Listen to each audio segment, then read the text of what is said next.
Episode 19 Understanding Tier Lists. Hello everyone, and thank you for joining us as we explore the fighting game genre.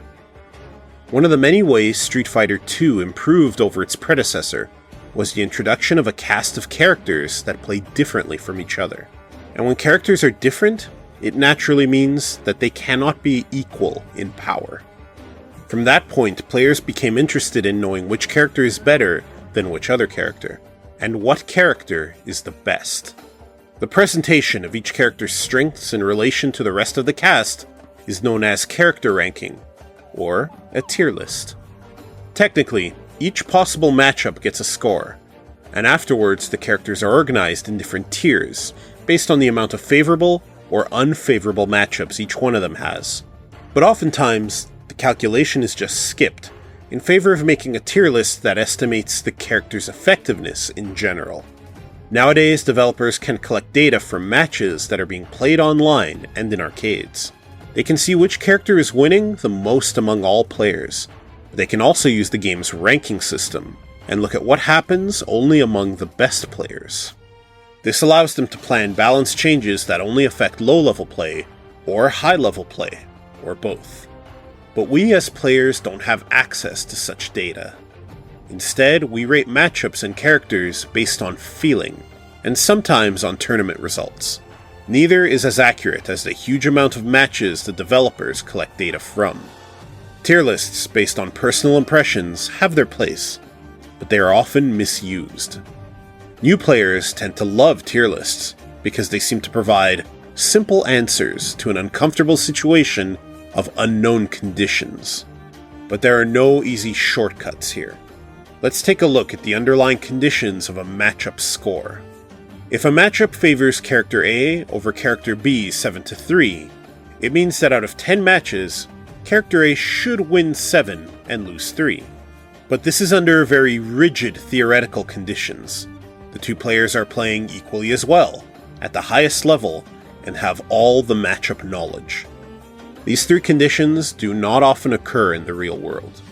So while we start with 7-3 as a base for the predicted results, unknown factors can change this in favor of either character. Usually, tier lists that lack a matchup chart don't really convey how close or far apart the different tiers are from each other. A game like Marvel vs. Capcom 2 is an extreme example. Here, if you pick low tiers, you are not even playing the same game that the top tiers are playing, so you won't learn the relevant skills. In a game like this, where the different tiers are so spread apart, it's recommended to pick the better characters and play the real game. But most fighting games are not as extreme as MVC2, so tiers usually have to be used with much more caution. Super Street Fighter II Turbo is an example of a game with many lopsided matchups that don't follow clear trends. For example, Zangief is overall among the weakest in the cast, but he does very well against some high-tier characters like Ryu and Boxer. But he also has a really hard time against some lower-tier characters like Guile and Fei Long. How each character does against the rest of the cast is not relevant. The only relevant factor is the one specific matchup you are about to play. So this is a clear case where the final say of the tier list is misleading. Tier lists can also be harmful for your performance. Merely hearing that your character is weaker than the opponent character can cause you to play worse. Every time you lose, you won't truly know if the problem was how you played or the character. This doubt may tempt you to try to switch characters instead of working on your own shortcomings.